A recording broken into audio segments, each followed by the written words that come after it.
好啦，我哋嚟到第4集嘅打鐵研究所咯喎，咁啊，我就係打鐵專員1號黃耀英 Darren，我係打鐵專員2號阿 J 簡慧顯，新打鐵。咁其實咧，我對呢個打鐵專員1號呢個名就有少少 issue 嘅，因為咧以我嘅記憶啦，你一定係1號啦。以我嘅記憶啦，我喺3個 challenge 裏面係贏咗2個嘅，仲打敗埋李佩佩添。咁所以咧，我覺得1號呢個位應該係屬於你嘅喎。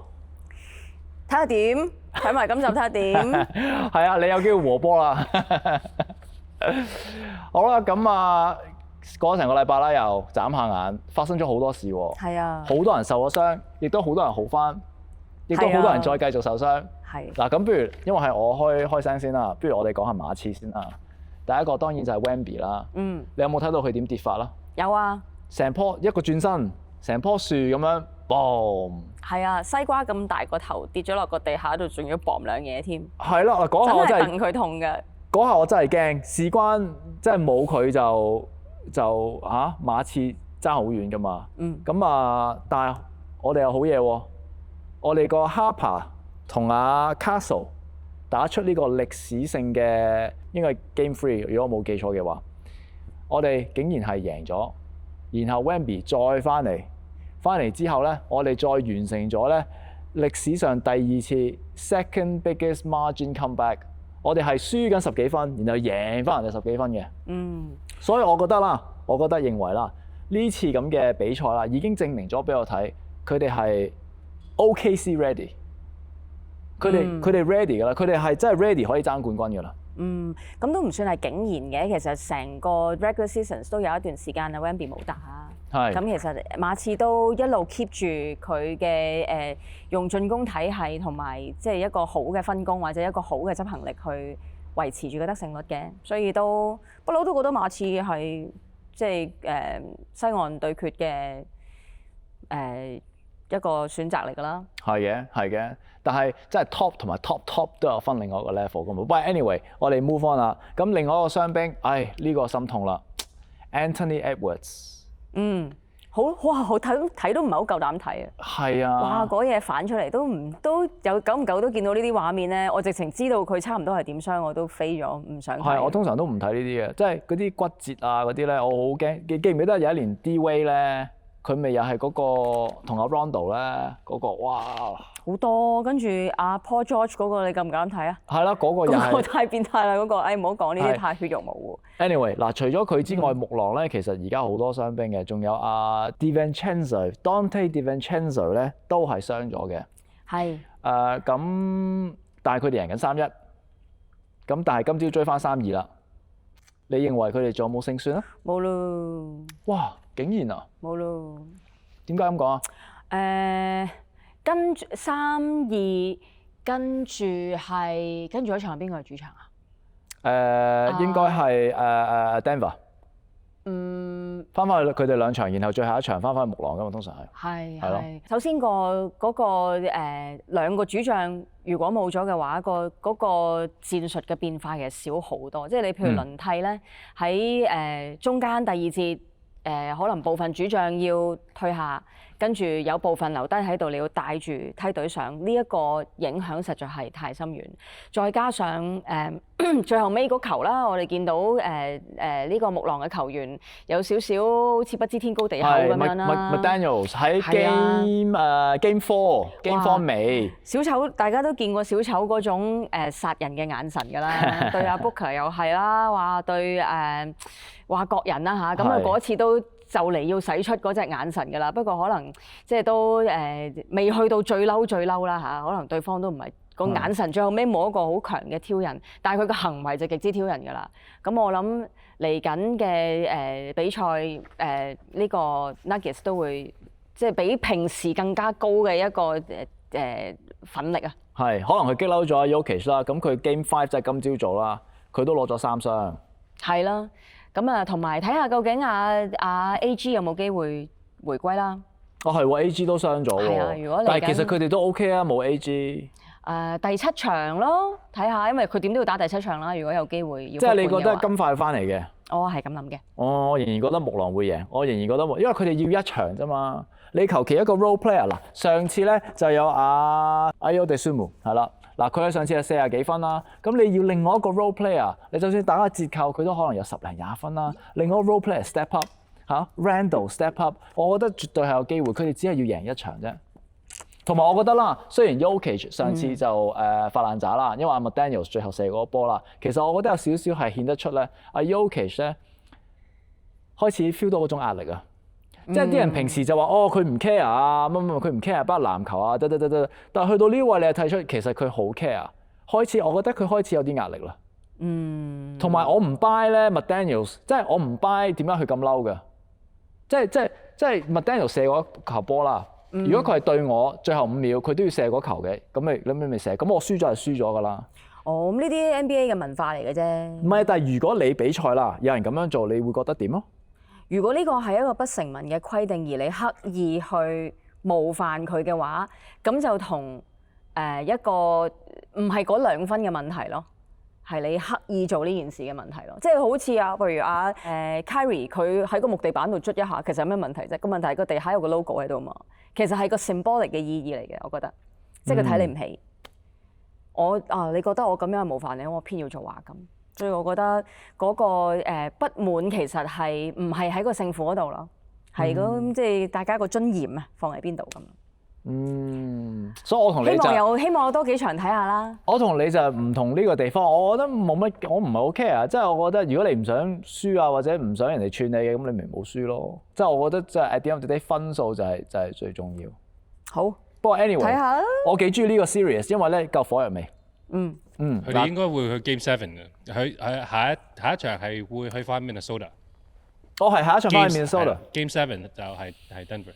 係喎，而家6 and 7，right？ 係啦，係有得揮嘅，因為你 history 上 Denver 係最尾個 team 係由3-1再贏翻個 series 佢仲要係贏咗2次喎。即係如果係有一隊係可以做得到，我覺得係一定會係 Denver。係。主要係對木狼，因為佢哋係宿敵，仲要係冇咗 Ant Edwards， 冇咗 Dante DiVincenzo， 同埋啱 Naz Reid 又傷咗少少，咁佢可能會打啦，但係都係 hobble 咗㗎啦，已經傷地。但係木狼只需要1場咋，1場咋 ，come on guys！你靠得住邊個啫？一定有人 step up 㗎。都係嗰句啦 ，NBA 冇渣嘅人㗎。如果你俾任何 NBA 球員 green light，俾機會去射波啦，我覺得佢哋都可以攞到20零30分。但係而家係季後賽噃。Yeah， 所以睇下點啦，希望有人 step up 啦。好啦，咁我哋繼續講其他傷兵啊。我想講一個人唔係傷兵啊，佢係一個平時係傷兵，但係佢翻嚟嘅人。係。我想講少少 Embiid 嘅。係。因為咧嗱，佢又 OK 叻喎，佢盲腸炎手術10零日翻嚟，咁諗住幫費城，但係都係輸咗，輸30幾分，26攞咗26分10個籃板球嘅，但係佢輸嘅原因我哋遲啲再講啦，因為我覺得今日仲有其他熱辣辣嘅新聞嘅，好啊，例如就係新人王啦，新人王 Cooper Flag 攞咗新人王啦，有冇上訴？我不嬲都話行 Cooper Flag 贏㗎。係，我覺得能夠理解啊，咁同埋最後尾 play in 嗰場Concacaf 實在係跌波得太明顯啦。我諗對於一個新秀嚟講，季後賽的確係有啲壓力嘅。咁佢最耍家嗰樣嘢，最後尾係三投零中。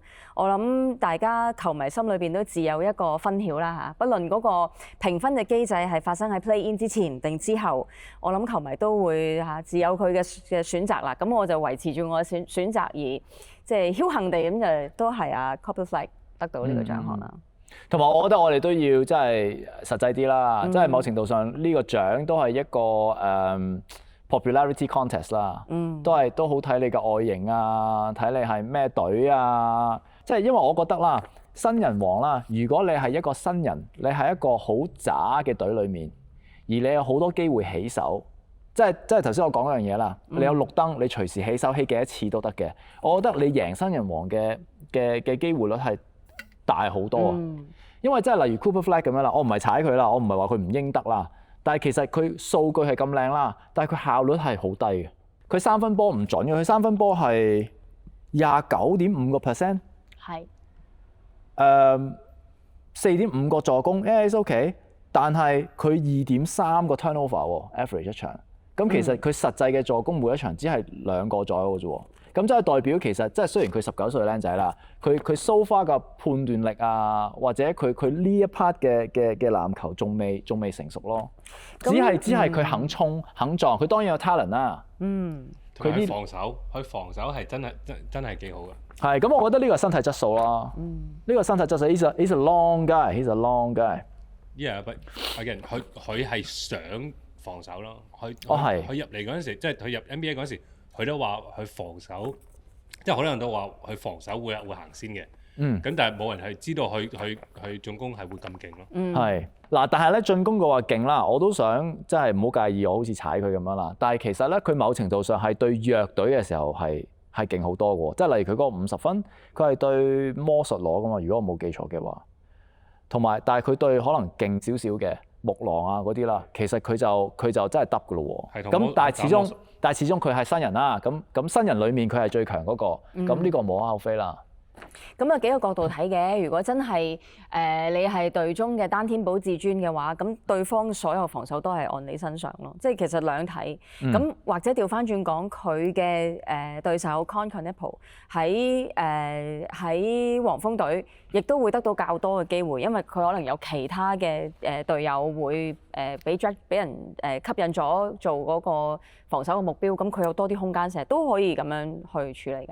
不過即係始終好似你話齋，其實個獎項嘅安排咧，都除咗佢本身有實力之外，其實都有好多策略嘅考慮嘅。係啦，同埋我覺得咧，新人王呢個獎項其實係同其他獎項少少唔同嘅，就係咧你攞 MVP 啦，例如佢哋會諗埋你嗰隊波嗰個勝利率係幾高啊嗰啲啦。但係新人王佢哋唔睇嘅喎，佢哋純粹就係睇嗰個新人打成點嘅啫喎。即係其實呢度係咪有啲矛盾咧？因為真係翻返去我哋個 debate 啦，就係話，喂個人獎項係咪應該就係睇個人定係睇埋隊嗰個成績咧？嗱，新人王好似就唔睇隊嘅成績嘅，因為如果你睇隊嘅成績咧，你唔使諗佢添啦。佢純粹就係睇佢數據嘅啫喎，個人數據。所以我覺得呢個係有少少 NBA 存在，或者我哋文化即係睇開 NBA 嘅人文化少少存在嘅矛盾咯。唔係我諗最大嘅分別咧，你如果你比較 MVP 啦 ，MVP 你係對成個 league， 你 Rookie of the Year 你係對你個 class 啫嘛。係。咁所以你個 team 就可能冇咁緊要啦。你係 compare to 你其他嘅 Rookie class 嗰啲 stat。你根本你啲 Rookie 係冇，即係好少會有機會係成個 team 係俾晒你去玩。哦，咁係嘅，即係通常 Rookie 勁都係本身個 draft 已經分配咗你係一隊普通啲嘅球隊。㗎啦，咁樣咁所以就唔睇你個成績咁咯。咁都有個，所以新人王呢個 sorry 講越遠啦，但係都有個貧富懸殊嘅現象啊，就係叻嘅新人啦，佢哋好自然就去啲渣嘅隊，咁佢哋自然就有綠燈，咁就做乜都得㗎嘛。即係例如 Grant Hill、Jordan、whatever 嗰啲啦，咁佢哋攞新人王嘅機會就越高啦。而嗰啲可能中中挺挺啊，即係當年 Kobe 咁樣啦，13入到湖人，哇坐冷板凳激死佢。其實佢唔係冇資格攞新人王㗎。但係 Iverson 就唔同啦 ，Iverson 入去打 cross off Jordan 都得嘅，係啦，咁所以不過 anyway 好難講，呢個係可以討論一世嘅，咁所以我哋去下一個獎項啦。好，咁今個禮拜我哋另外一個獎項咧，亦都係 SGA 攞咗嘅，就係呢個 Clutch Player Award， 中文應該係叫做咩最佳關鍵先生係嘛？係啊，即係關鍵先生。係啦 ，SGA 攞咗嘅，係咯，你有冇任何睇法？你覺得呢個獎係點咧？我其實如果真係睇翻佢嘅進攻手段咧，佢用中距離。如果球隊喺 clutch time 嘅時候用中距離去選擇出手，首先係合理啦，即係我會將個波交俾佢啦，嗰個入球率係會高啲啦。咁事實上都見到佢進攻手法都好多嘅。即係除咗正常嗰啲又有，唔正常嗰啲又有，咁佢係真係會喺 clutch time 得到分嘅，咁所以都可以話係實至名歸啦。係，但係我就覺得啦，其實呢個獎唔係太 make sense 嘅。因為我好膚淺嘅理解，我唔知你點樣計出嚟呢個獎，但係即係咩係關鍵時刻咧？同埋有個矛盾位就係你強隊啦，應該係少啲關鍵時刻噶嘛，因為可能你去到第3節、第4節班主力已經坐晒喺度冰敷緊啲膝頭哥啦，即係佢哋冇乜機會入到嗰個關鍵時刻。當佢哋入到個關鍵時刻，咁係咪變相係好似一個即係唔係好 fair 嘅一個競爭咧？即係點解會 buy？同埋即係你當關鍵時刻去秒殺人哋係一個能力啦，係一個能力，係一個心態啦。有啲人有，有啲人冇啦，你可以話。咁但係佢年年都係唔同人贏嘅喎。咁今年係咪 Curry 冇咁 clutch 啊？又未必㗎，佢只係冇咁多機會啫嘛。我要了解下先，佢clutch time 好似嗱第一個 definition 就係個時間啦，應該係5分鐘之內啦。第二咧好似係有講到分數嘅差距嘅。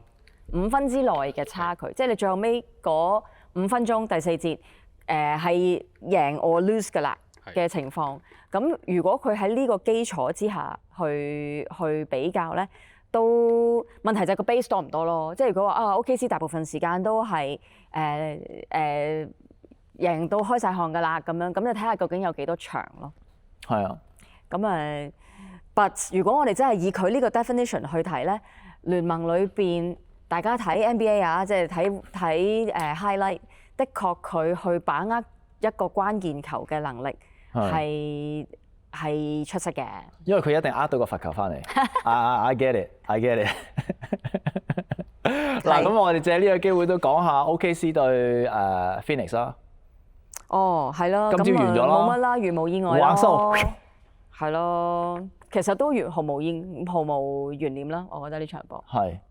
但係我反而啦，即係我覺得 OKC 真係，即係我覺得有時咧個球星咧係反映出嗰隊波係點嘅，即係例如 SGA 咁平均啦，咁 consistent 啦，咁高水準啦。OKC 呢隊波咧都係根據佢嘅形象去，即係你 feel 到佢嘅形象係喺嗰隊波嗰度嘅，即係等於而家佢哋啦，其實佢哋次打波啦係好似一個機械咁樣嘅，係非常之有效率。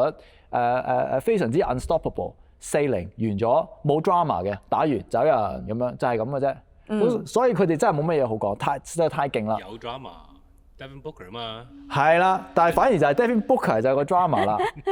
係睇咗咁多年 Devin Booker 啦，我覺得佢越嚟越係一個被高估嘅球員，即係佢嘅名氣已經係遠遠超出咗佢嘅球技。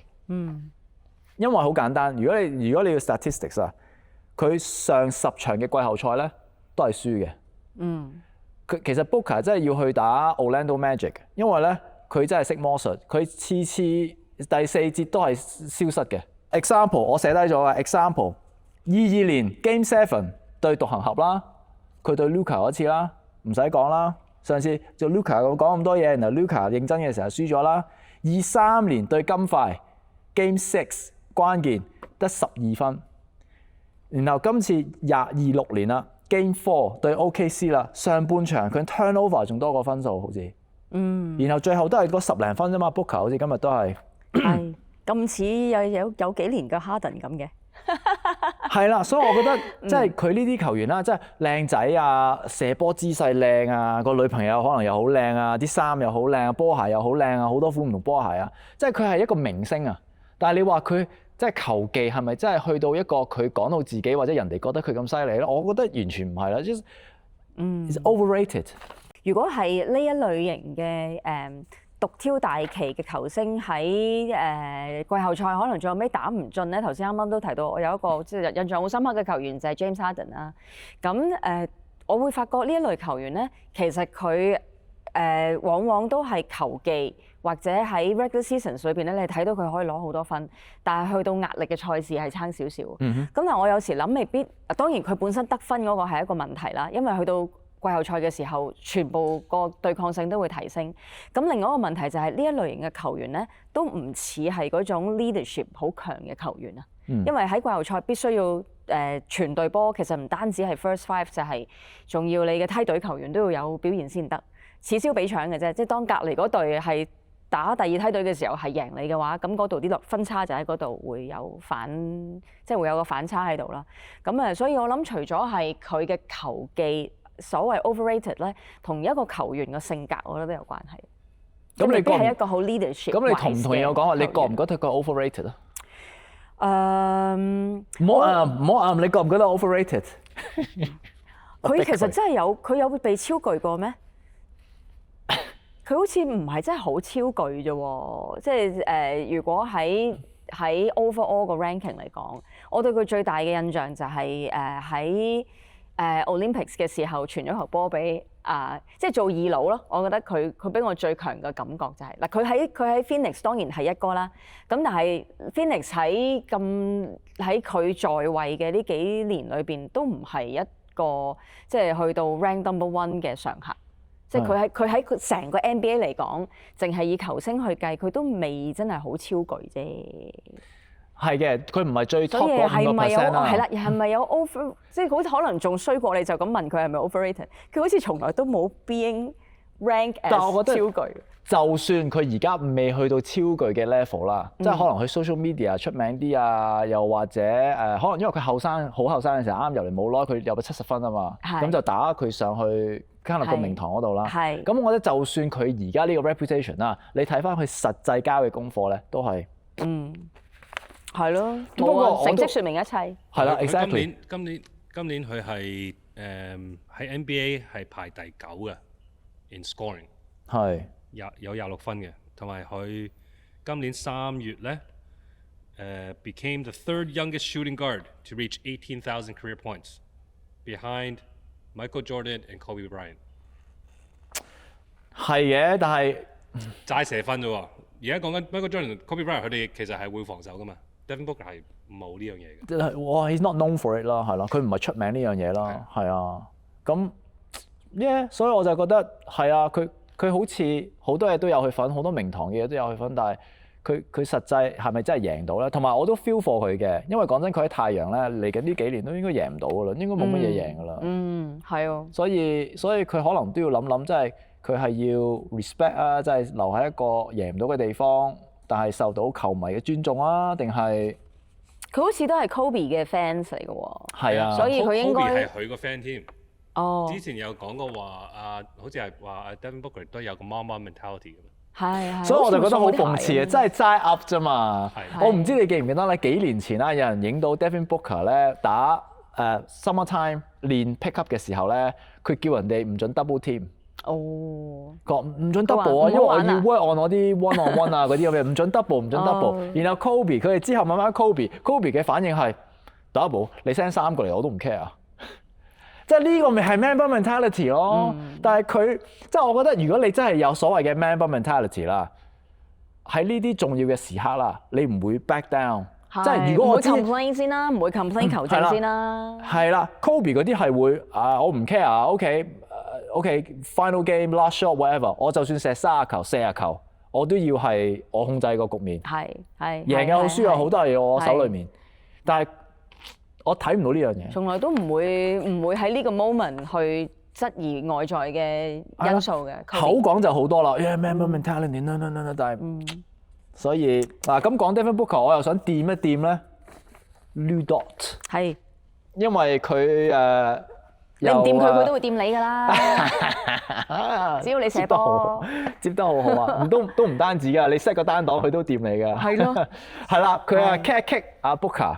我唔知你應該有睇到啦，嗱，你個點先？我不嬲都唔中意佢，係真係，即係我覺得其中有一集講到話，有啲咩球員你好唔中意嘅時候，我即係對佢係特別，因為你睇過佢做嘅小動作咧，係衰格過Draymond Green 啊，或者即係其他真係用身體去碰撞力，佢真係陰你落地嗰下嘅喎，唔止一球 N 咁多球都係。咪你腳腕嘅喎，呢啲其實你係可以 kill 人哋嗰個生涯噶嘛，咁太即係我覺得個傷害太大啦，同你嗰啲有少少憤怒想噴開佢啊，還以顏色嗰種，我覺得差太遠，所以我 diss 佢。我其實完全唔同意嘅，我覺得佢唔係一個所謂嘅 dirty 即係 player， 我覺得好多人都憎佢啦，我明嘅，但係我哋唔講太多啦，但係我講一個好簡單嘅道理，打波。冇人會想做 Lou Dort，因為佢做嘅嘢全部都係唔討好嘅嘢啦。同埋一啲要好努力嘅嘢啦，即係回防啊，好努力咁將隻腳尖勾出嚟，係等波啊，諗計仔去 stop 對方最叻嗰個 scorer 啊，因為好多其實大部分嘅最難嘅 defensive coverage 都係俾佢噶嘛 perimeter 嗰啲，係啦，冇人想做佢嗰個角色噶啦。第二就係個個都憎佢啦，佢已經做啲冇人想做嘅嘢，個個亦都咁憎佢啦。但係好簡單嘅道理就係，每一個籃球隊任何 level 全世界，我相信都會有人想有一個好似 Lu Dort 咁樣嘅球員喺你個隊嗰度。因為就唔會傷到自己啦。一來啦，二來有佢喺度，佢可以幫你做到啲細微嘅嘢，去幫你贏到場波。我覺得嗱，相類似或者近代同佢類似啲嘅球員就係 Brooks 啦 ，Dillon Brooks 啦。但係 Dillon Brooks 佢真係交到功課喎。兩個都係加拿大人啊？有冇暗語㗎呢個？兩個都加拿大人，佢哋嘅 friend 嚟嘅。係啊 ，SGA 都係加拿大人啦。好，三個都好特別喎，即係有啲特殊技能喎。係啊，係啊，加拿大波就係咁啦，係咪啊？係我哋 hockey mentality 㗎嘛，打慣冰上曲棍球係啊。係，咁但係你見到 Dillon Brooks 嗰個焦點，其實佢除咗係嗰種要同你無論喺球技上同埋所有層面上都要同你力拼啦嗰種感覺啦，但係佢通常都係喺精神層面，即係會碰撞你啊、激嬲你啊嗰種乞人憎，就唔係同你真係運動生涯有關咯。咁所以冇啊，呢個我覺得心意已決啦。永遠都係對佢有不滿㗎啦。我最後講最後一樣嘢就係咧，Lu Dort 咧，佢上年係入咗 All Defensive Team 嘅。咁所以就算你中意又好唔中意又好啦，佢呢個防守方法咧，佢啱啱就係 NBA 嘅法律啦。咁好明顯 NBA 係中意，即係或者你可以話投票嘅人啦，投票入 All Defensive Team 嘅人啦，係中意佢呢個防守方式，或者係覺得 at least 係覺得有效啦。即係你中唔中意佢都好啦，你要尊重佢嘅能力。好。所以我 Next。Yep 好。好啦，咁講晒西岸咯喎，掂下東岸啦，東岸好多驚喜啊！今個禮拜。哇，東岸我覺得第一個驚喜就係由頭驚喜到爆，就係Magic 對 Pistons 啦。係。即係第一波就已經係第八種子贏咗第一場對方嘅主場嘅賽事。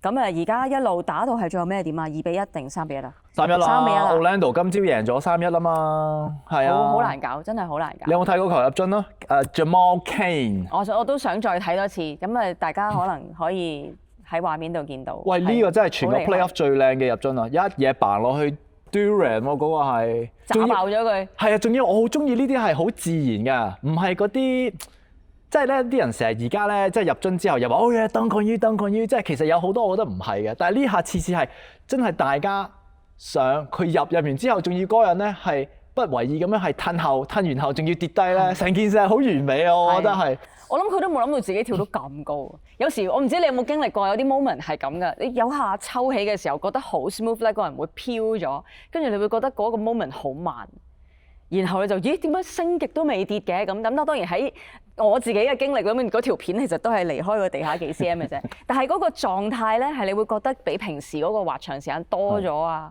嗰個感覺係慢咗啊。我諗嗰一刻佢心裏邊應該都係哇仲未跌落嚟嘅。咦，或者有機會我哋可以俾阿 J demonstrate 下佢嘅 hang time。我可以嘅，我可以將個框降低少少。真係啊，喂，好玩喎！揾日啦，我哋可以 dunk contest。可以啊，最好靠高技術嘅剪接就可以成功㗎啦。同埋一個跳彈床係啦。係。同埋 Cain 之外，仲有 Bane 啦 ，Bane 好波啦，22分我冇記錯，入咗幾球關鍵3分球啦。佢 Memphis 都已經係一個相當唔錯嘅球員嚟㗎啦。係啊，嗱咁我 share 少，我又做咗少 research，share 少得意嘅歷史啦。嗱而家活塞咧就輸緊3-1啊嘛，咁爭一場佢哋就 out of 個 playoffs 噶咯喎。咁話說咧，原來上一次咧佢哋贏咗一個系列賽啦，係08年，即係18年前。又嚟啊！仲要咧，都係對又嚟 record breaker 啊！佢都係對魔術喎。都係對魔術係東岸嘅總決賽，係啦，之後咧就18年都冇料到啦，咁所以會唔會19年咧？我都唔係咁睇好啊。始終佢個強點係打內線，但係佢偏偏而家對住嗰隊咧就係一樣咁大隻，係啊，分分鐘仲大隻過佢添。如果你逐個 match up 對，咁將佢本來有嗰個優勢拉平咗，但係佢又唔係好強三分。咁早幾場第3場嘅時候 ，Magic 都射咗好多粒3分，即係突然間對方可能5-5嘅時候，對方突然間有部分球員打起咗，咁佢就難搞。但係佢Pistons 要有變化嘅機會率好似唔係咁高咯。咁睇下佢而家翻去主場，呢一場係主場，下一場係翻主場，唔係喎，下一場喺 Magic 喎。Sorry 係去 Detroit 嘅。哦，去 Detroit 嘅 OK， 咁at least可能都有機會啦，但係都係3-2，即係你始終都要偷一場。唔係係啊，按呢個 point 我覺得有幾個 moment 咧係見到 Detroit 嗰個心理狀態係仲未 stable 嘅，可能佢始終都有個包袱，就係曾經攞過好幾個唔同嘅 record 啦。係冇人想要嘅 record 啦。係啦，佢而家又擔心自己會再攞多個新嘅 record 啦，所以好似好大壓力。佢係 number one 種子，第一場就已經俾人 KO 咗，即係就係輸咗。其實第2場都好問水嘅，係突然間第3節咁有啲報道就話其實係教練即係喝醒佢哋，其實佢哋當中可能嗰個心理狀態都仲係好唔穩定，咁所以呢一場好難搞。同埋我覺得真係 NBA 點解好睇季後賽咧？就係因為佢連續對方要打幾場啊。咁嗰陣時咧，即係個壓力煲咧，嗰陣時你就真係見到啲球員係咪真係有料到？咁我想講，其實 Cade Cunningham 咧，某程度上之前咧未話打唔夠65場啊，然後又俾咗個 exemption 佢啊，又可以入 MVP 啊，啲人好多人話可能佢係 MVP 啊咁樣嘅。正正咧 playoff basketball 咧就真係睇到啦，佢真係未去到嗰個，即係未去到嗰個層次咯。雖然數據好靚，第一場入咗 career high， 好似唔知 playoff career high 30幾 whatever。咁但係咧，佢而家平均每一場係大概7個 turnover。你唔可以一個 point guard， 一個成日攞住個波嘅 point guard， 一場波係有7個 turnover， 太多啦。You can't。即係我覺得咧，而家正我哋就係 find out 咗啦。當 playoff basketball 嚟到嘅時候啦，當人哋咧有時間去分析你嘅打法啊，去針對你嘅打法嘅時候啦，你就唔夠刀啊，唔夠。要再留意一下，再睇多一場啦，俾多一場機會佢啦。我覺得都要。淨係得一場㗎咋。係咯，最後一場啦。都要睇教練嘅，因為其實對方就係針對住你唯一一個有 ball handling 嘅能力嘅人，佢 team 你，佢放最遠，本身 Pistons 自己冇乜射手，佢放最遠嗰隻，其實就係 team 你就係焗你 turnover 啫嘛。咁 Magic 其實同 Pistons 某程度上係打同一類嘅波，就係 physical press， 然後 steals 打快攻咁。所以會唔會另一個問題可能有教練嘅問題啦，或者係佢冇第二個 point guard 或者第二個ball handler 嘅問題，放大咗佢喺呢隊波嗰個不足。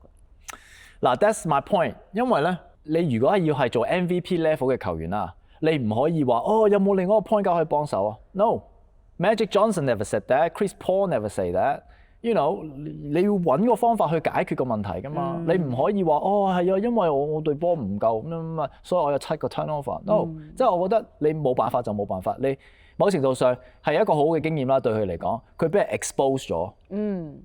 就係當有壓力啦，針對佢嘅時候，針對佢對波嘅時候咧，佢冇其他辦法咯。咁我覺得 playoff basketball 就係咁㗎啦。如果嗱 just 好難話晒係 Cade 嘅問題，因為我覺得阿 J 講得啱，可能唔係 point guard， 但係有 playmaker， 要多一個真係可以揸住個波去 make 個 play， 唔係淨係靠晒 Cade 做晒。因為而家 Magic 佢個 defense 咧係令到Pistons 係少咗5個 possession， 即係 compared to 佢 regular season 啊。而家少咗5個 possession， 好多啊，其實 game 好多㗎啦。係啊 ，and 咧再加上佢 turnover 多咗3個每個 game。係啊，咁你變相就俾多啲機會 Magic 去打來回10幾分啦嗰度。係啦 ，exactly 。所以其實你要俾多啲 credit Magic 啦，第一，同埋第二樣嘢就係點解每一場都係淨係得 Tobias Harris 可以攞到分咧？係。Cade 就係因為 Tobias Harris 係有少少嘅 playmaking skills， 佢係做過呢樣嘢噶嘛。但係你其他人 Duran 佢自己攞唔到 shot 㗎啦，乜做唔到。你 Duncan Robinson 你最好個 shooter 都係自己 create 唔到自己嘅 shot 㗎 catch and shoot 係。你其他人係做唔到呢樣嘢，但係你反翻去睇 Magic 有好多人可以做得到咯。Anthony Black 啊 ，Jalen Suggs 啊 ，Banchero 啊 ，Franz Wagner 啊，佢全部揸住個波就係一個 threat， 一係射，一係 dribble，you know， 一係 post you up， 佢哋有呢啲咁嘅人啊嘛。你 Detroit 係冇嘅，所以我覺得呢個係最大嘅分別。咁所以睇嚟佢哋凍過水啦。嗱咁啊，我哋既然我哋撬開咗 Thomas 個口啦，不如我哋就講下騎士對速龍啦，係好冇？你想開始先啦？你講晒得㗎啦，其實 OK 㗎。嗱，首先咧，我想話我錯嘅，因為咧，我記得上一集我哋之前係講過話咧，速龍冇乜機會啊，騎士太多經驗啦，哈登啊，等，睇嚟咧經驗係冇乜用嘅，因為人嘅問題啫。係啦，你睇 LeBron， 但係咧，以我非正式嘅統計啦，以我就咁目測啦，就係睇波目測啦。我個人認為啦，如果我今日要 start 一隊球隊啦，我會揀速龍嘅 Barnes 同埋 Ingram over Harden 同埋 Mitchell。個原因就係一來佢後生啲啦，但係後生啲唔係任何人嘅錯啦，只係chance。但係我覺得佢哋平均啲啊，佢哋高啲。長啲，佢哋防守好啲啦，佢哋冇咁黐波啦，所以我覺得整體嚟講，我會揀佢哋去 style 個球隊 over Harden 同 Mitchell 咯。即係正如你睇速龍贏嗰陣時啦，係 Harden 同阿 Mitchell 咧唔準咧，其實 is game over。佢哋太過 rely on 佢哋兩個啦。客觀啲睇啦，排除佢哋 contract 幾多錢啊，佢哋係咩球星啊 ，whatever。如果你淨係揀呢一 pair 定係呢一 pair， 我深信 Scottie Barnes 同埋 Brandon Ingram 係 better than Harden 同埋 Mitchell。我覺得佢係個球權分享嘅問題啊。當去到季後賽嘅時候，其實 Harden 已經 demonstrate 咗好多年，淨係靠自己 dribble 超過10球，然後跟住揾人單擋入alley-oop呢種做法係唔足以贏。你可以贏 regular seasons， 但係唔足以贏 playoff 嘅。咁而家仲有如果用呢種做法打波嘅，仲有 New York 啦。咁啊睇下 New York 又得唔得啦？但係我都覺得嗰個問題咧係在於其他球員個參與度太低。即係其實佢將防守嘅重點擺咗喺某幾個球員身上，或者甚至淨係你入。當你真係攰啦，因為太 physical。當你真係攰啦，去到第4節或者你嘅部分嘅3分，因為體能嘅下降問題，平時應該插聲嘅，咁好似第4場啊，佢哋兩個即係雙星啊 Mitchell 同埋 Harden 個3分係相當差，加埋即係入咗10粒3分成隊波，咁其他亦都唔係一個即係3分專長嘅球員啦，所以嗰個進攻手法低啦，對主球星嗰個體能消耗高啦，呢一種嘅打法就係差咯，所以相對頭先你提到。話某一個 pair 係比較好啲，其實我覺得佢哋只不過最稍為球星一啲係呢兩個都係 guard 嘅球員，但係其實係冇關係嘅，只係佢要配一個高佬陪佢打 1-5， 但係佢某程度上都要釋放球權去俾其他人去出手。嗱呢個又係個人嘅問題。呢個講得啱啊！但係佢係有呢啲咁嘅 players 喺佢嘅 team 度嘅而家。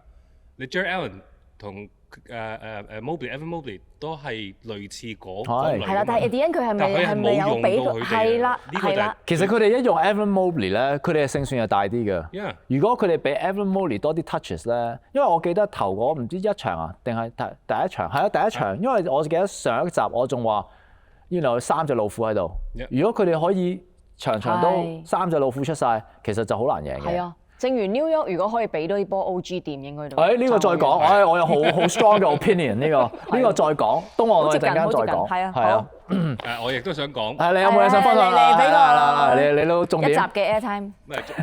最緊要咧就係我哋啱啱贏呢場 Game 4咧，我哋係冇可能可以射得仲更加差嘅。OK。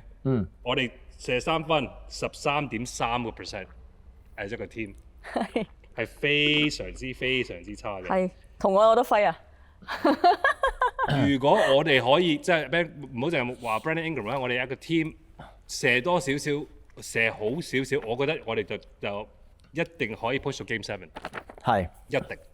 我 buy 你，我而家轉 tune， 我而家希望速龍贏。Thank you。而家希望速龍贏。我希望你唔好帶 bad luck 過嚟啊！但係我想講喎，我唔知你有冇發現到啦？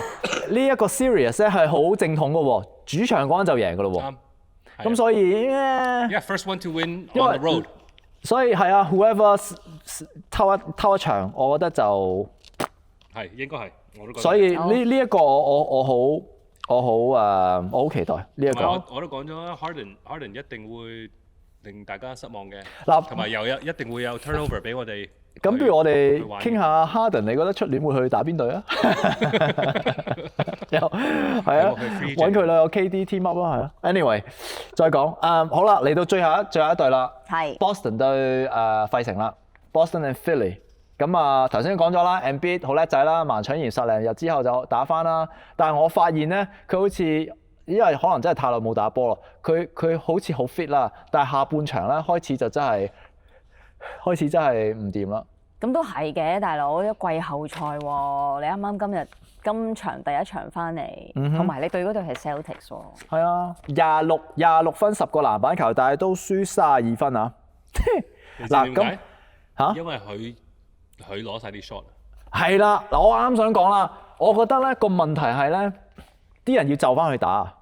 因為佢翻嚟啊嘛，好似佢咩一個好 big 嘅 effort 要翻嚟啊，咁所以俾多啲波佢啦咁樣啦，咁然後佢又唔介意射波啦，當然，咁係咯，咁即係籃球始終係個團體運動嚟㗎嘛，咁但係你又衰啊，遇着呢個 Boston Tatum 越打越好，上一場幾多啊？30-11-7， 3分射爆佢。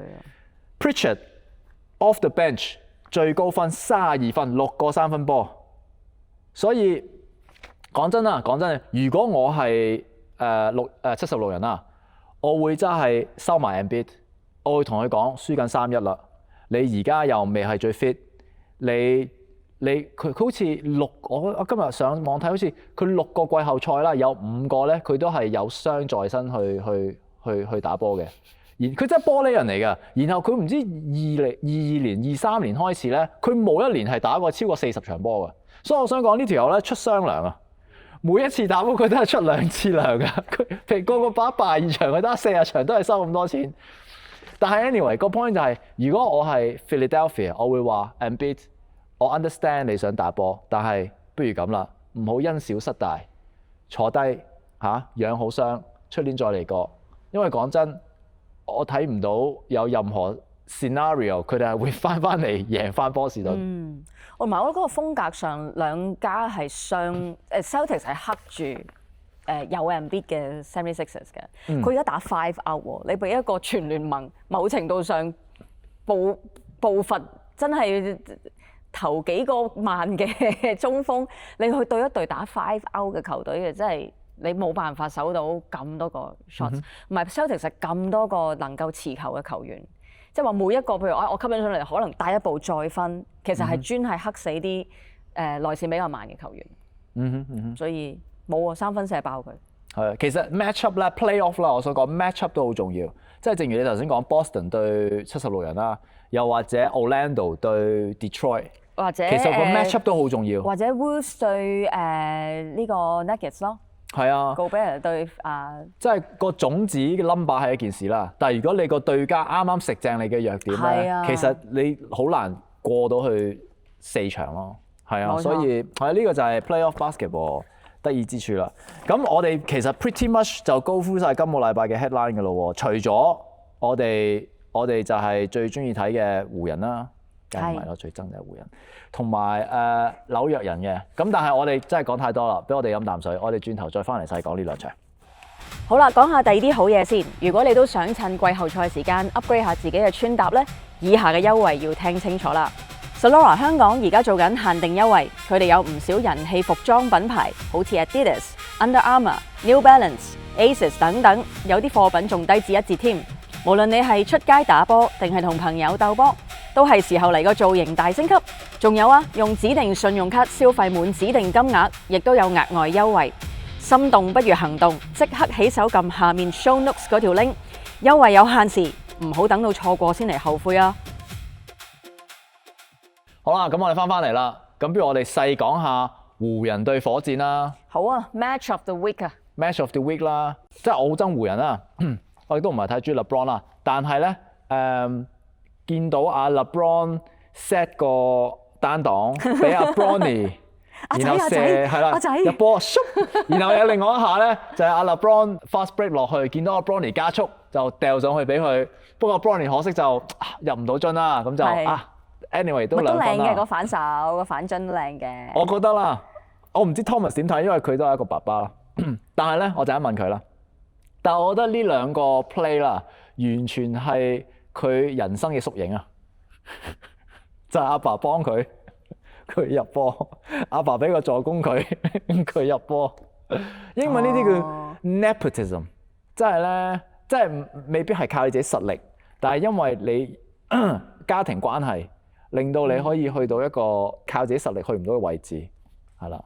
又冇咁衰。係咪裙帶關係啊？叫做唔好咁衰，但係OK 咁嗱，你身為一個父親，你點睇咧？係咪覺得好窩心啊？定係覺得我覺得係非常之窩心。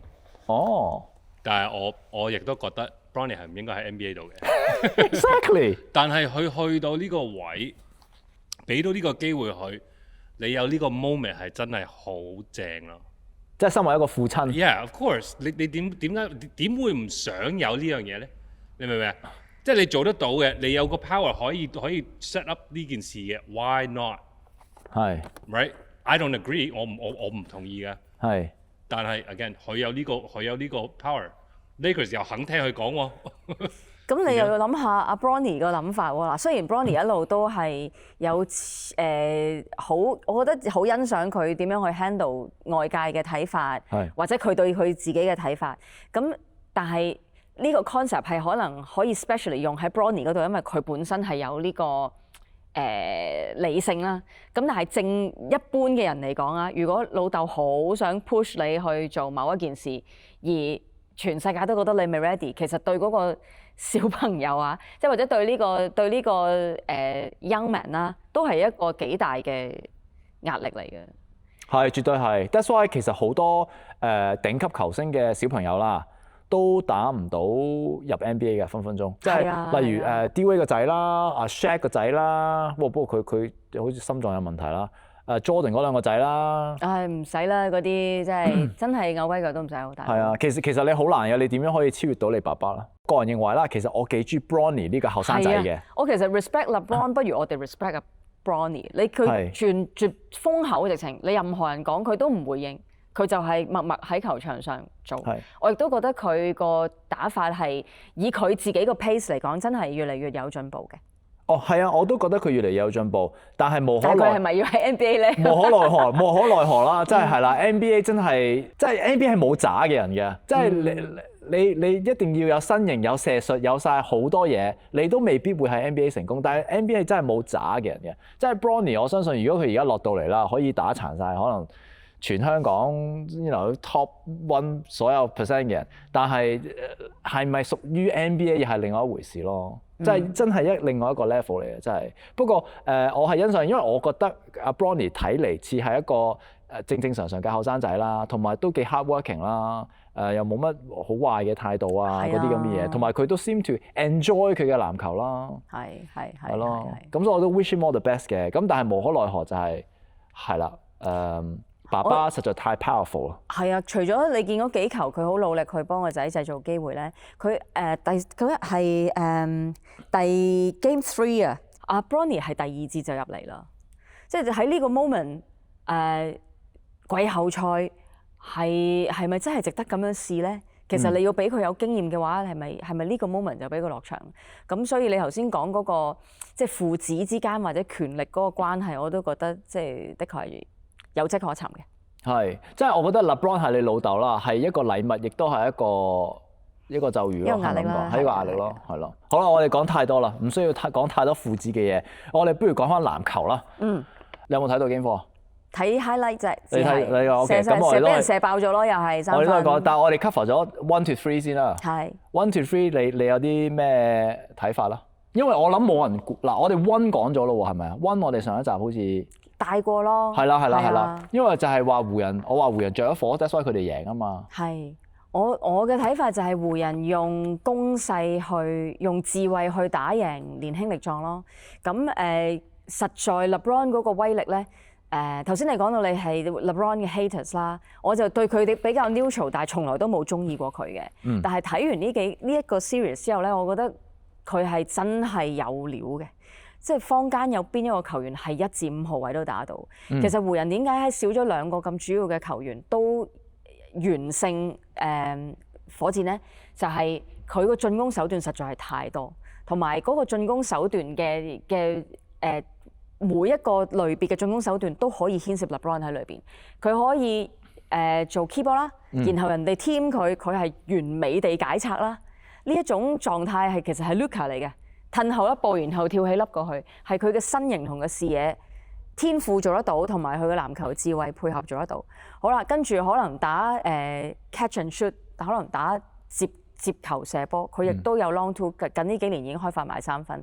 跟住去到再變陣，佢落0度落AB 位打 post 又係佢。係。有邊一個球員可以做成咁 ？Kobe 得唔得？Jordan 更加嗰個年代更加唔會有3分嘅射手添啦，佢係任何崗位都可以適合。而呢一件事個優勢咧，就係你其他嘅角色球員唔使換走。即係如果其他隊你嘅最強嘅球星係某一啲強項為主嘅，而唔係超級萬能去配合到任何個位，咁即係話你要換另一個 function 嘅球員去俾你當家球星去休息咯。我冇咗個 key ball， 我要換翻個 key ball 落嚟。我冇咗 low post， 要換翻個 low post 落嚟，係唔需要嘅。喺 LeBron 嘅世界裏邊，其實所有嘅角色球員佢個功能係唔會因為你嘅在唔在場，即係個球星本身個 function 實在太豐富。呢個係我覺得好欣賞 LeBron 係，同埋佢加上佢嘅年紀係無懈可擊嘅。咁同埋佢嗰個playmaking 嘅效能咧，呢個除咗 LeBron 之外，就係 JJ Redick 嘅能力咯。即係你睇得到，哇！點解火箭可以攞20粒或者keep 住攞籃板係比Lakers 高，但係最後尾係得唔到分？呢個就 echo 翻我哋第一集有講過嗰個1蚊根基個 idea。其實你每一個 possessions 都係非常之珍貴，喺籃球嘅世界係一個輪流嘅攻勢嘅轉換嚟㗎嘛。咁即係講到呢度先啦，又嗱，但係你頭先講到嗰樣，其實咧呢場波係即係呢一個 series 啦，係特別嘅。即係因為 Thomas 頭先提我哋咧，就係話如果你就係睇數據啦，火箭應該唔會係咁差嘅個情況。但係唔知點解偏偏咧湖人咧，佢而家每一場咧係平均20個 turnover 喎。你有邊隊波喺？冇話 NBA 籃球歷史啊！你就算你打小朋友波啊，你唔可以有20個 turnover， 但係都贏緊3-1嘅喎，即係完全反常嘅喎。咁但係我掂一掂，即係你頭先 LeBron 嗰樣嘢啦。我最欣賞 LeBron 嘅地方咧就係 Kobe 同 Jordan 係 great player 啦，因為佢哋自己可以入50分。但 LeBron 叻嘅地方可以令你入20分，你入20分，你入20分，你入20分，即係呢個就係佢嘅影響力咯。所以係我都好欣賞 LeBron 嘅，咁亦都令到我諗到一樣嘢啦。其實可唔可以誇張啲咁講？冇咗 Luka 嘅湖人啊，係一隊好啲嘅波。因為我深信啦，如果就眼睇啦，我覺得佢真係一隊好啲嘅波。睇下 LeBron 嘅體能啦，其實睇到第3場已經見到 LeBron 有疲態㗎啦。係啊，我自己 clip 咗有部分咧，佢喺呢場波裏邊咧，其實有好似有9個 turnover， 第3 game 3，而當中有4個咧係佢自己嘅 lost ball 嚟嘅，即係俾人拍或者自己運球喺中場嗰種甩波，唔係因為策略上啊，或者可能係傳波你自己嘅隊友接唔住個波，係你自己喺手上因為體能嘅消耗而俾人拍甩個波。呢個係喺打到第4場，而家你仲講緊係第1圈啫喎，已經有疲態啦。咁但係如果有 Luka 喺度，當然佢係正選啦，或者可能同 LeBron take turns 去負責嗰個功能，係 LeBron 個休息或者嗰個關鍵時刻要佢出手嘅做法就爭好遠咯。Game 3嚟啊嘛 ，Game 3佢打45分鐘，佢呢一個 series 咧 ，LeBron 真係勁啊，真係翻去最勁嘅 LeBron，average 21.5分，8.8、8.3，哇，真係全能中嘅王牌精英級別， 41歲喎大佬，但係咧你係啱啊，佢真係俾人哋搶到虛脱啦，因為咧佢面對嗰啲僆仔咧，全部真係跑田徑咁嘅喎。我講緊係 Thompson 啊、Smith Junior 啊、跑田徑啊、打 rugby 啊，係啊，佢哋真係精力充沛，真係冇計啊！所以撞散咗佢咯，我覺得即係嗰啲位。如果你真係再打持久戰嘅話，你冇另一個 playmaker， 即係阿 Austin Reeves 或者 Luka 唔喺度嘅話，咁 LeBron 就經常都要掂住個波，咁係體能消耗係更加緊要啦。同埋我想講，往往啦，即係呢個世界永遠都有一個 balance 嘅，即係你老啦，冇喐得咁快，但係有經驗有 IQ 啦，但係你後生有精力充沛咧，佢哋就冇智慧啦。因為我想講嗰樣就係 Game 3。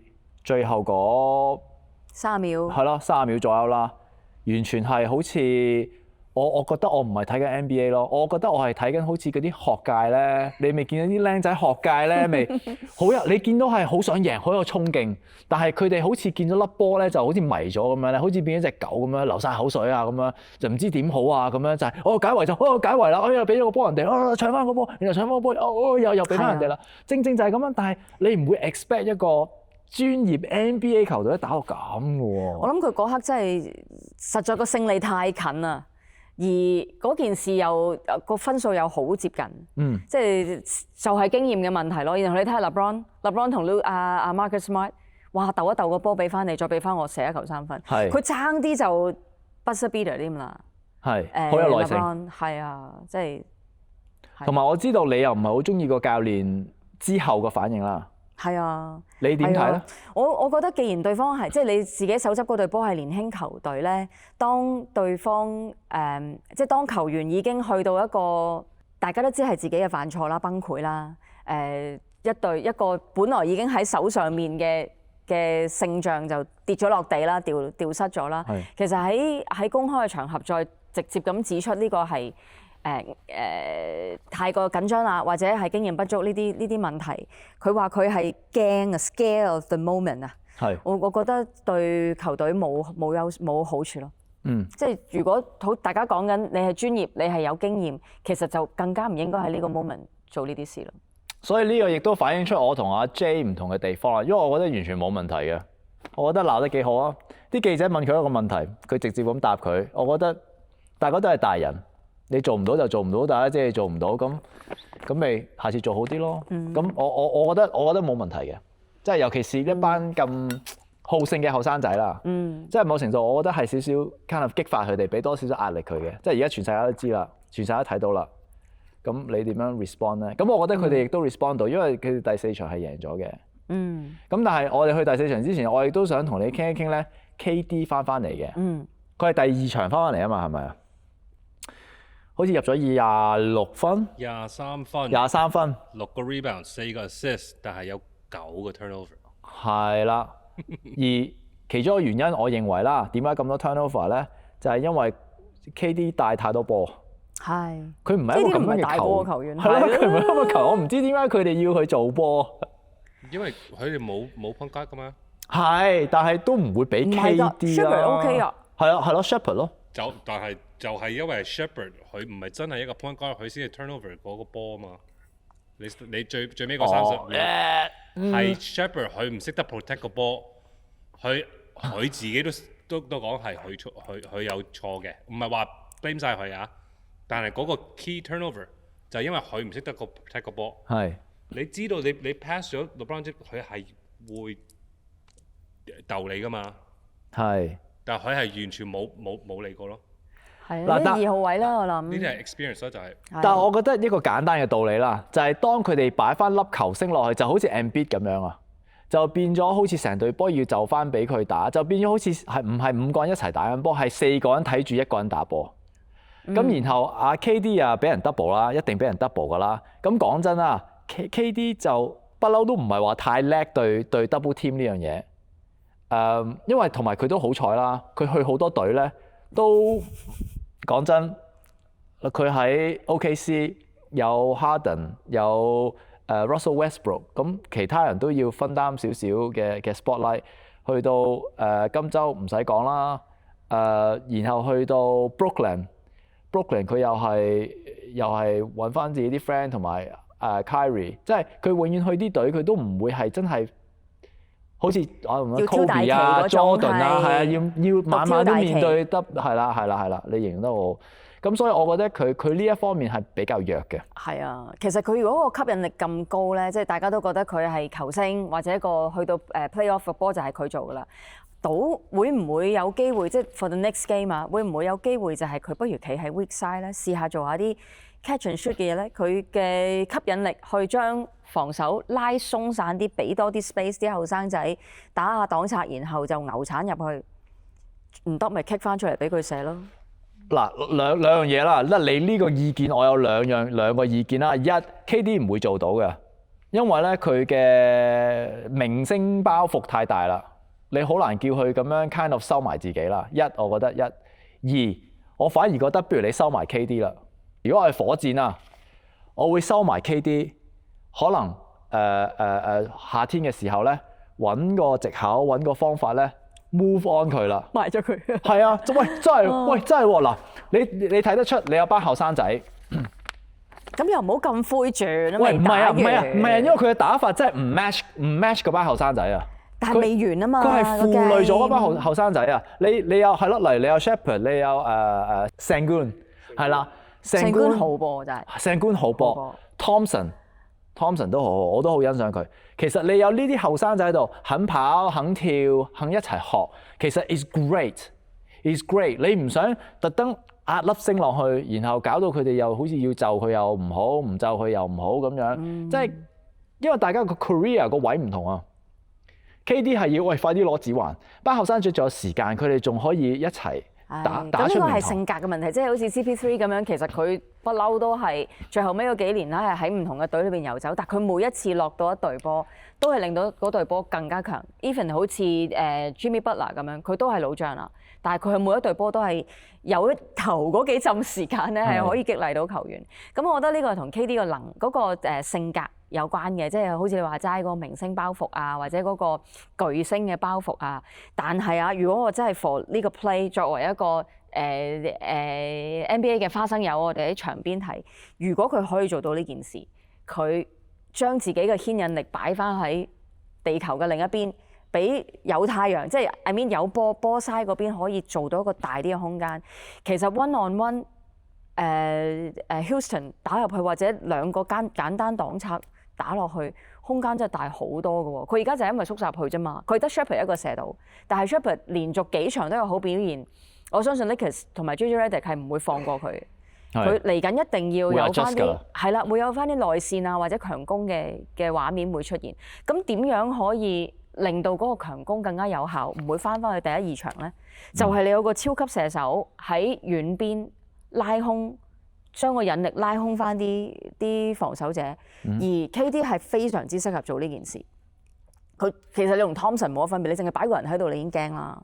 哪怕你嗰個工作係啲乜嘢，咁即係希望唔知會唔會有機會啦嚇。我覺得冇機會。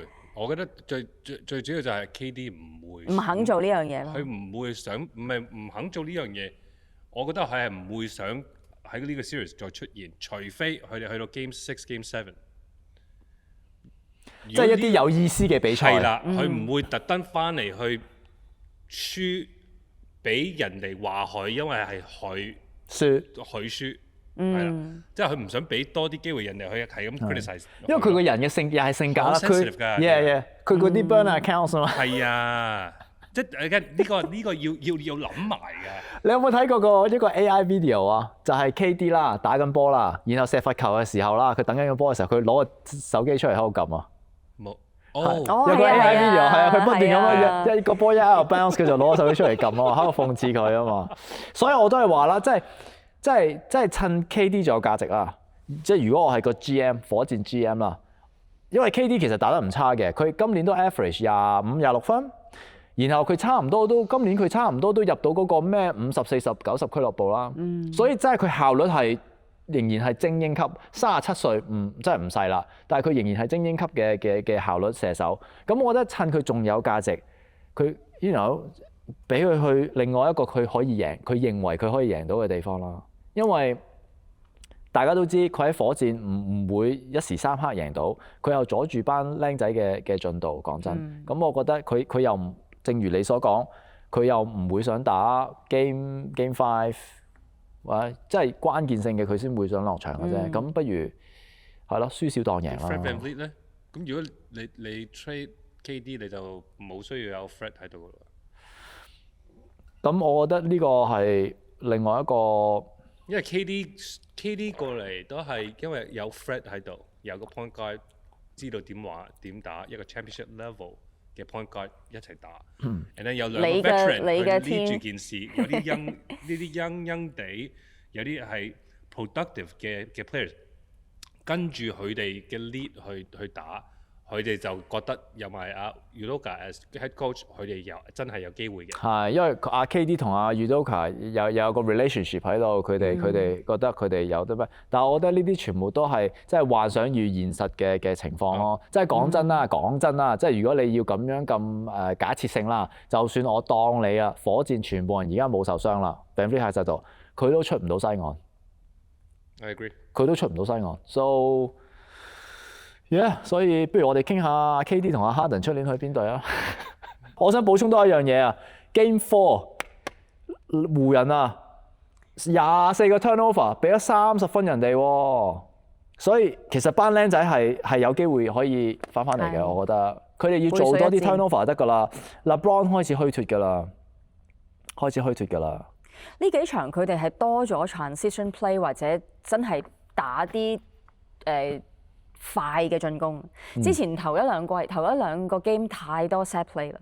set play 對方企穩晒之後咧，其實你裏邊有因為火箭最強就係體能啊嘛，或者佢可能有二次進攻啦。但係其實湖人個身體質素即係嗰個份量一啲都唔細嘅，有。Ayton 喺我覺得呢個 series 係做咗好多功夫，非常之抵買呢個球員。跟住又唔佔球權，即係佢終於都放下自己明星包袱，願意做翻一個中產藍領，係啦。咁我覺得佢係絕對物有所值嘅。跟住 Hachimura 又可以幫手打下內線，Hayes 又可以打下內線。LeBron 呢排都唔知點解真係老而彌堅啊！佢以前咧好似會保護自己多啲，咁而家有個阿仔喺度，可能就唔想太失威啦，都真係會貢獻個身體出嚟俾人撞下。其實你都有幾個有身形嘅人喺裏邊。咁如果你火箭仲係打 set play 咧，其實以佢哋嗰個智慧站位個角度咧，俾你個原因就係你攞到個籃板都好，你攻唔翻上去。嗰個空間唔係大到攞完個籃底之後，個框就喺你正前方，佢都仲要同人噴，搞唔掂。咁如果火箭真係可以打快啲，個波去到過咗半場就順勢繼續攻埋落去，消耗多啲LeBron嘅體力，我覺得係會 close 嘅。我覺得個 game。你覺得贏唔贏到？贏唔到，但係個 game 應該會 close 嘅。如果 KD 肯落場，肯客串下做啲 weak side 嘅角色。咁睇下 Udoka 可唔可以勸服到佢老人家啦？係啊，即係如果你哋根據 J 教練嘅打法咧，火箭你哋就有機啦。不過你頭先咧講到阿 Ayton 啊，我想講下佢 Game 4嗰個 Flagrant 2 foul。首先你同唔同意？你覺得佢應唔應該係 Flagrant 2？我覺得係嘅，即係嗰下係好硬嘅。其實暈會打到暈添啊！但係我睇嗰個慢鏡咧，我自己覺得啊，即係大家又可以睇下，好似係冇心嘅。似乎係咧，即係汗啊、啲汗水啊、油咁樣。你今日實嗰陣時太過勁啦個 power，你真係要俾力去壓翻佢出去噶嘛？點知就一線咁就去咗個耳仔嗰度啦。同埋佢全場阿 Sengun 咧都係打牛波嘅，你見佢牛到一個點啊！佢係咁樣去噶嘛？佢個技巧好優秀，我覺得佢唔知點解咧。其實佢係直情喺正中間牛入去嘅喎。佢唔係喺側邊啊，或者各樣。其實你前後係有好容易會有抄手或者有夾擊嘅喎。你諗下係咪先？即係你喺中間隔離嗰個撩一撩嗰啲後衞仔咁去偷你個波，因為佢係不斷咁樣左右轉啦。第一，第二就係佢可以牛緊嘅時候咧，個波係貪到最出咁樣離身，然後佢係繼續拍到。有好幾球係Hayes手都好長，但係就係撩佢唔到。咁呢個我覺得同 LeBron 都有呢招嘅。吸起咗波之後咧，個人不斷向後騰，同正常嘅運動嗰個法則係有啲唔同嘅。理論上就係你波落人一齊騰噶嘛。一份嘢咁一齊褪過去噶嘛，佢又唔係啊，吸起咗個波之後咧，個人咧就向後腳咁樣呃去籃框，跟住仲要左右起爭啊，掉嚟掉去啊，完全係打身體素質，跟住就框底輕輕一放。呢啲我哋做唔到啊，我哋手唔夠大啊。係咯。但係如果你攞個細啲嘅波俾我啦，我相信會準啲嘅。咁啊，又要試下咯喎。你攞個細波俾我啊，我射波一定好過 Shaq。好，射3分啦，嗱，射3分啦。好啊，射3-2-1啦，冇玩過3-2-1啊？3-2-1啊，好啊。3-2-1嗰個目標好似即係掂框個機會高啲。唔係，但係點先？3-2-1係一次過清晒去，第一個一次過清晒去，定係點啊？點計先？點定輸贏？射到最遠嗰個咯。嗱，3-2-1就係由進攻有利區後少少，射3球，跟住罰球2球。哦，即係你第一個 miss 咧就完啦。咁睇下邊個去到最遠。係啦。好啊，3-2-1啦。好啊，陣間射波。好。嗱，咁我都同意你嘅説法嘅。我覺得即係睇翻慢動作啦，佢好似係 ready 緊啊，Sengun 啊，still can't say his name。Sengun撞埋嚟，Sengun撞埋嚟。咁然後佢就啵咁樣嘢撞落嚟，係啦。好似仲有啲唔好意思咁嘅 sorry 咁。咁但係你其實有冇心？你話有冇心嗰個 point 啦？我覺得又冇關係嘅，因為佢吹去 flagrant foul， 即係如果你根據即係最嚴格嘅規例啦，就係唔需要同埋過渡性嘅 contact 啊嘛，同埋好需唔需要佢打中頭啊頸啊呢啲敏感部位咧？咁所以就 automatic 就應該係 flagrant 2嘅。係。咁所以冇啊，真係有啲運氣咯。我覺得。反而第4節嗰個double ejection 就特別啲啊。嗰個奇怪，嗰個係 double ejection 係阿 Aaron Holiday 同埋阿 Adou Thiero。係啦，嗰度我覺得冇乜嘢啊。佢哋兩個爭籃板，翹下手翹下腳咁樣啫嘛。係咯，跳攀舞啫嘛，好正常啊。係咯，男仔打波係咯，甚至女仔打波都係咁噶啦。咁然後個扯頭髮係嘛？係咯，咁犀利㗎。咁個球證就決定 OK 拜拜啦。所以我之後聽阿 LeBron 嗰啲訪問啊，佢似乎對呢一個 ejection 個反應係大過 Ayton 嗰個嘅，因為佢覺得好唔 fair，即係僆佢個僆仔上嚟打一陣，咁然後俾個兩個 technical 送佢走，咁佢覺得係點解咧咁樣？同埋講翻 Ayton 啦，我覺得佢因為佢未俾人哋 flagrant 2之前啦，其實佢打得好好㗎，佢係成湖人成隊波成晚打得最好嗰個人嚟嘅，咁所以我覺得嗰個都係一個 turning point 嚟嘅，即係佢隔咗之後咧就真係冇得翻身啦，真係冇得翻身啦。咁所以係咯，KD 同佢講拜拜添。哦，係啊，我見到啊，我又覺得需唔需要咧？你又冇份打，又要你明唔明啊？係咯，我係啦，即係我唔中意呢啲嘢咯，所以我係咯，所以 KD 都唔會係我。KD 同 Ayton 喺 Phoenix 係 teammate 嚟㗎嘛？係咪啊？係。唔知係咪有啲嘢？可能有啲嘢。定係佢好似 friend 咁啊？即係例如你俾人哋 send off 啦，我都會拜拜你嘅。我唔知佢哋 friend 唔 friend， 我覺得 KD 係冇乜 friend 嘅。係啊，我哋好似講到佢好孤獨好差咁啊。但係 anyway 啊，我覺得係咯，需唔需要？不過可能佢講少啦，唔知啦。不過 anyway 呢啲都係好娛樂大家嘅嘢啦。嗱咁如果 LA cover 晒嘅話，我哋去下一場又非常有娛樂性嘅波咯，好唔好啊？係紐約人咯。如果你都想今季着得型啲，唔使自己諗咁多嘅，亦都唔需要真係識 fashion 嘅，因為呢個世界想揾專業意見，撳下就有噶啦。好似 Zalora 咁，直情做埋你嘅私人 stylist。無論你係名師設計定係最新嘅運動服飾，一站式幫你襯好晒。而家全個 site 仲有折，入手係時候啦！新用戶仲有着數，首單額外9折加免運費。仲未喺 Zalora 買過嘢啊？咁啊，不如試下啦！撳 show notes 條 link 睇下我哋幫你做嘅精選推介，幫你打造屬於你嘅 signature look。紐約人對鷹隊，估唔到啊！2-2，第6種子對第3種子。係第一個關鍵點，我覺得係 CJ McCollum 啦。Yes，我想講 Yes，CJ McCollum 係一個優秀過 Jalen Brunson 嘅球員。That's it. That's all I'm saying. 係啊，呢個 series 係No，唔係呢個 series， 佢係優秀過 Jalen Brunson 嘅球員。你講邊個年代先？呢個年代咯 ，right now 佢係優秀過 Jalen Brunson 嘅球員咯。上一季我覺得 Jalen Brunson 冇今季打得咁掙扎㗎喎，即係嗱，如果你純粹講佢個 clutch 嘅狀態 ，Jalen Brunson 係真係有佢。但係 CJ McCollum 喺拓荒者嘅時候已經好 clutch 㗎啦，其實即係佢未必，即係佢俾我嘅感覺啦。CJ McCollum 係嗰啲靜靜地啊，即係好似當打份工啊，佢好 professional 啊，優雅型啊，佢又會着晒成套老西翻工啊咁樣，即係佢係好有啲 old school 感覺㗎嘛。個鬍鬚又收得靚靚。係啦，佢樣都有啲 old school，佢髮型啊嗰啲咁嘅，佢唔係好 draw attention 俾自己，即係佢入完波之後又唔會好多好多呢啲動作，即係我係幾中意呢啲人嘅，即係佢係打份工，但係有好專業嘅態度啊。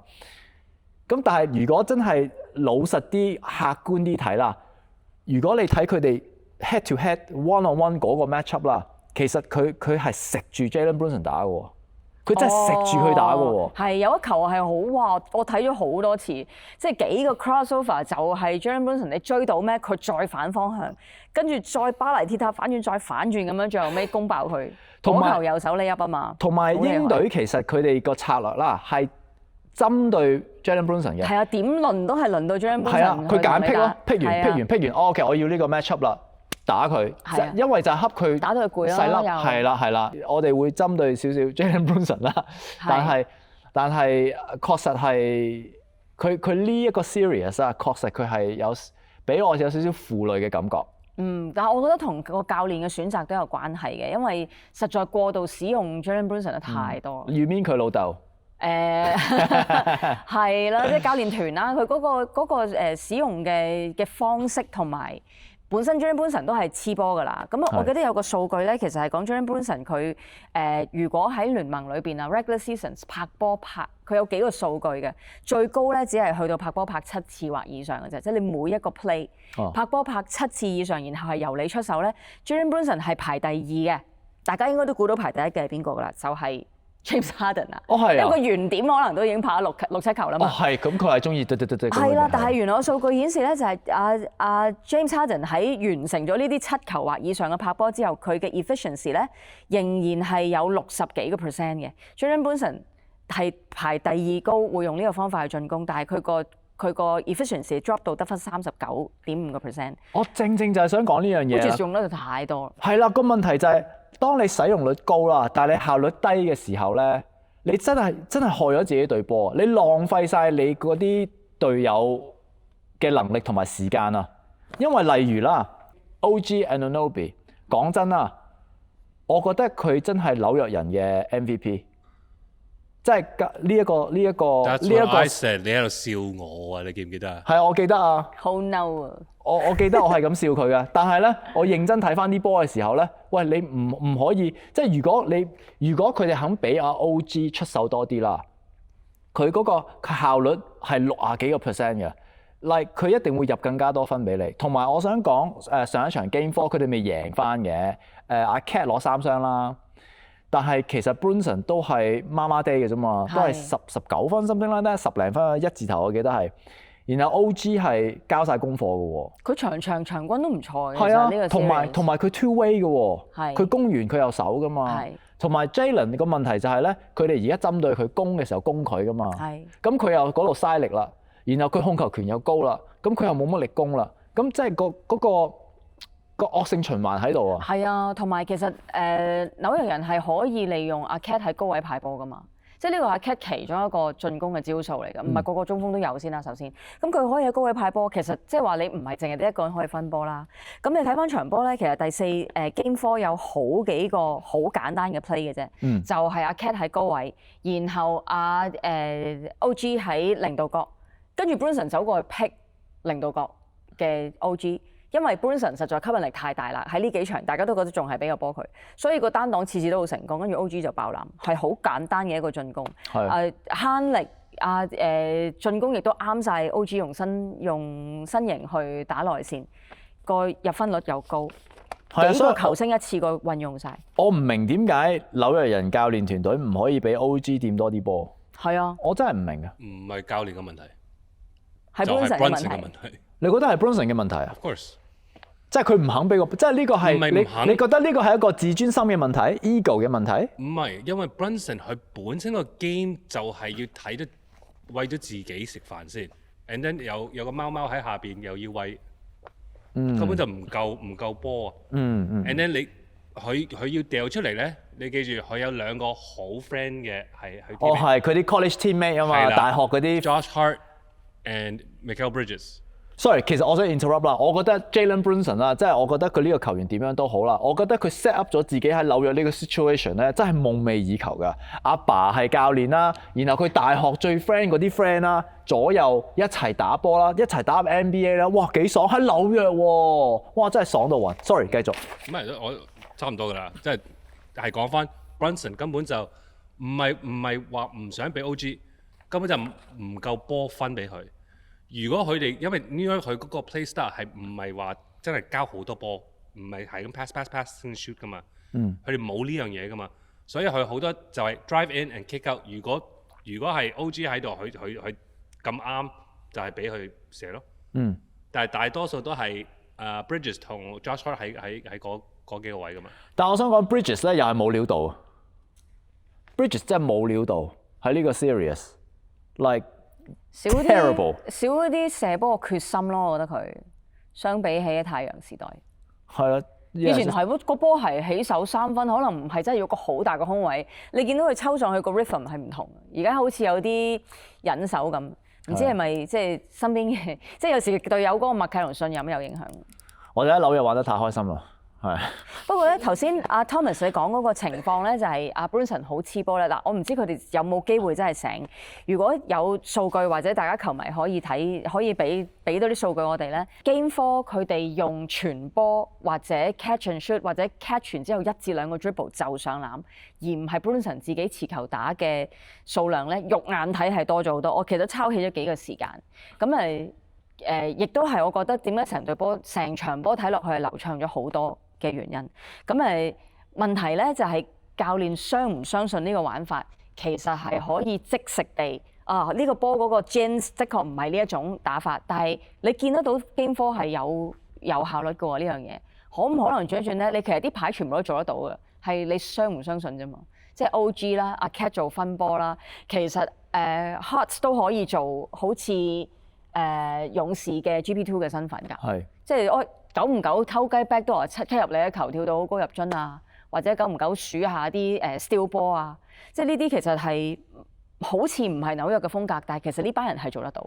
贏就得啦，有咩講風格？所以其實某程度上 Jalen Brunson 而家喺佢嘅生涯嗰度咧，佢係一個嗰啲咩分叉路口啊，即係你要 keep 住你想打嘅方法啦。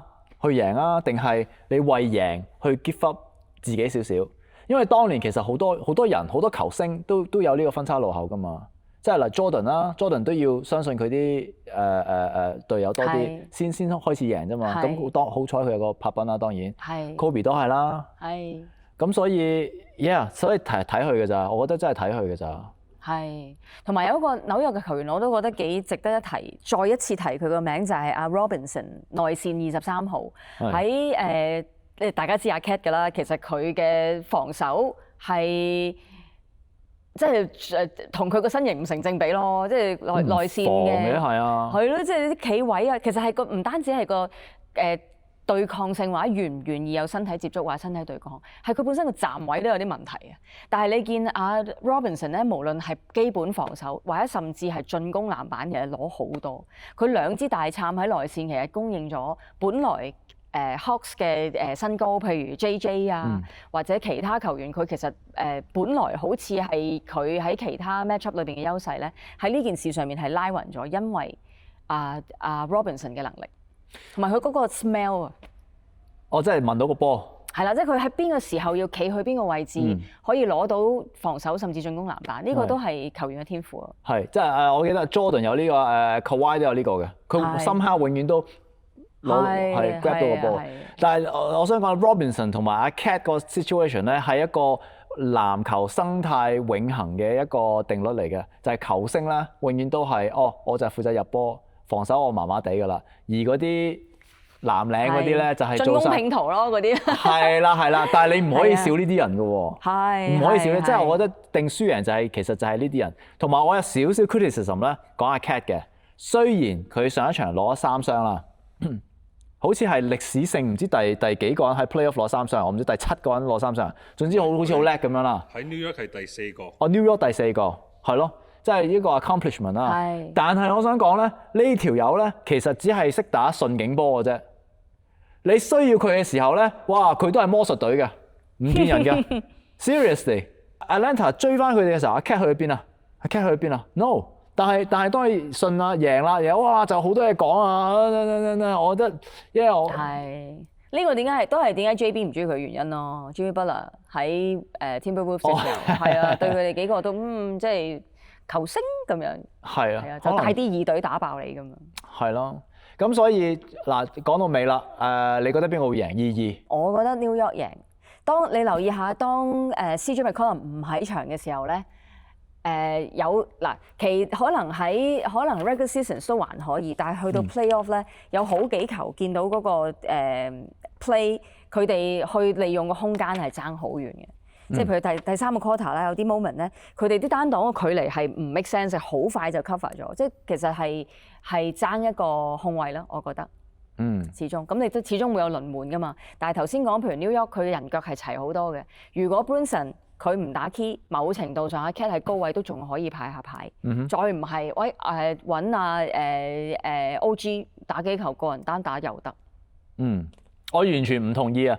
我覺得鷹隊會贏。睇下點咧？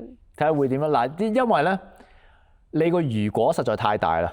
你如果 Jalen 肯 give up 個波，我覺得呢個係最大嘅難關。尤其是佢老豆係團隊啊，佢有咁多 friend 同佢一齊打啊，太多人，即係我又唔想話縱壞嘅，但係佢已經慣咗呢個打法，佢係大佬咁樣，所以好難。同埋咧，如果嗰場波佢哋係 keep 得緊嘅話咧 ，Atlanta 絕對有機會秒殺。Jalen Johnson 唔係未試過，McCollum 唔係未試過呢個 series。大心臟啊，真係。因為大心臟啊，即係你真係睇唔出啊，鷹隊真係。好似冇乜星味啦，但係其實喂，你係有冇明星同埋你有冇 clutch 兩回事，呢個係一個能力。Kuminga，right？ 所以我覺得鷹隊 overall 啦，我咁講，鷹隊 overall 啦，全面過紐約人，係好過紐約人嘅。係好過紐約人嘅。即係如果你將每一個球員 assign 一個分數啦，然後再加埋嗰個分數兩隊去比啦，我相信。鷹隊嘅分數係高啲嘅，紐約人只係有星味啫，同埋紐約，but no 鷹隊我中意鷹隊 underdog， 你係咪 agree？I agree。仲有一個名你其實冇講嘅就係SGA 個 cousin，Nickeil Alexander Walker，no， 佢啱啱贏咗嗰個。大家唔在意嗰個 MIP 嘅得獎者，係但係事實上就係見到佢個實力啦。好幾球其實佢都為鷹隊做咗好多拉空位，即係做外圍啊各樣，因為大部分球員可能都會大隻啲，譬如 Kuminga 呢啲都係基本上都係牛入去㗎啦。同埋我 feel 到鷹隊咧係會為大家去贏啊！即係當你一隊波啦，要講到話，喂，你肯唔肯 give up 個波，等我哋有機會贏啊？你肯唔肯個 usage rate 你知啊 ？KD 你肯唔肯出去射多啲波，唔好入嚟咁多，或者唔好帶個波上嚟去贏啊？當你個隊裡面有呢啲問題出現嘅時候咧，你好難一條心去贏啊！但係我覺得鷹隊咧，我 feel 到鷹隊咧係一班人係let's see 我哋可以去到幾遠？我哋有 CJ 帶住我哋，佢 professional whatever。Basketball IQ 非常好，有 Jalen Johnson， 佢乜都做到嘅，得分又做到，板又做到，截又做到。我真係覺得鷹隊有機咯，我真係覺得鷹隊，即係我覺得佢哋嗰個第六種子啦，係有少少呃人嘅。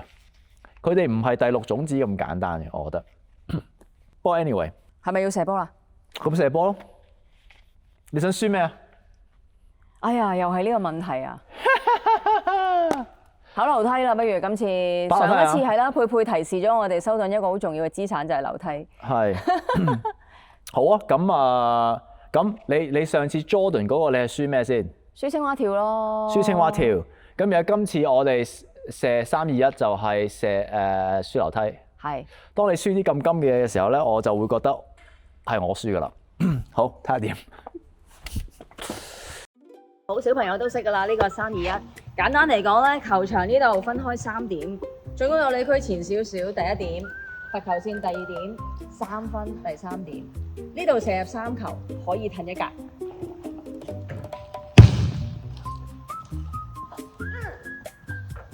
哦。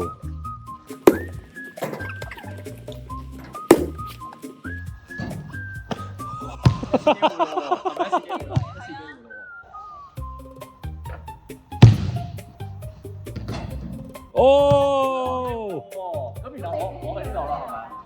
唔通我真係要減肥？喂，我哋有冇講過大樽？Airball！哇，咁其實我呢度可能輸翻俾佢嘅喎。喂，咁其實我冇着數喎。On off。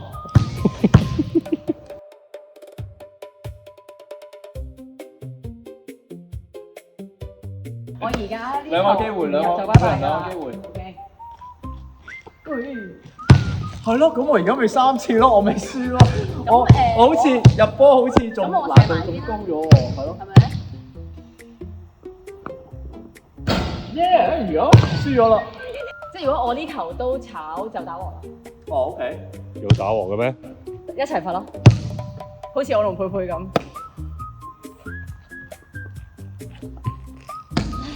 你特登 miss 嘅，miss 得咁差嘅，你咪特登㗎。